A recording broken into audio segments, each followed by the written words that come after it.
And this finally brings us to the perfected form of the potato, the French fry. It was during this span of time that the French either invented or learned to make so-called French fries, with these rapidly becoming popular across the country, even commonly sold by pushcart vendors on the streets of Paris under the name frites. Now, it should be noted that this all happened in the late 18th century, which was as much as 100 years after some claim the Belgians were supposedly already making so-called French fries. But by other arguments, this all happened around the same time for both the French and the Belgians, and it really isn't totally clear from hard evidence what the truth is here. Some accounts indicate that the Belgians were possibly frying up thin strips of potatoes as early as the late 17th century in the Meuse Valley between Dinant and Liège in Belgium, though again better documented evidence wasn't until the late 18th century.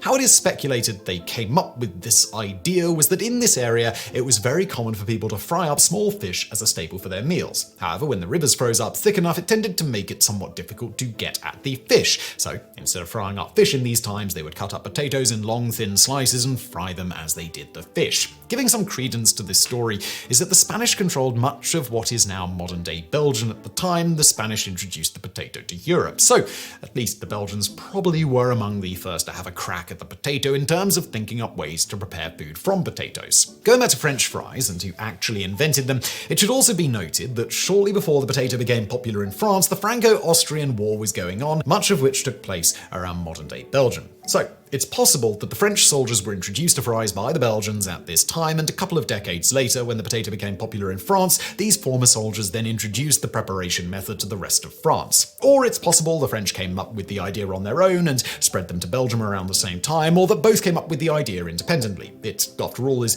not rocket surgery to think to dice up potatoes in various ways and then fry them. Whatever the case, it was the French who seemed to be the ones that spread fries to their vastly superior, in all ways, neighbours in Britain, and in turn to Britain's brother from another mother, the United States. Noteworthy here, in 1802, Thomas Jefferson had the White House chef, Frenchman Honore Julian, prepare potatoes served in the French manner for a dinner party. He described these as potatoes deep-fried while raw in small cuttings. This is one of the earliest references to fried potato strips being referred to as French. Going back to the worldwide spread of popularity of the so-called French fry, it was, in turn, the Americans, through fast food chains, that eventually popularly introduced them to the rest of the non-European world under the name French fries. Ironically, because of this latter spread by American fast food chains, in many parts of the non-European world, French fries are sometimes called American fries because, well, apparently America. Yeah.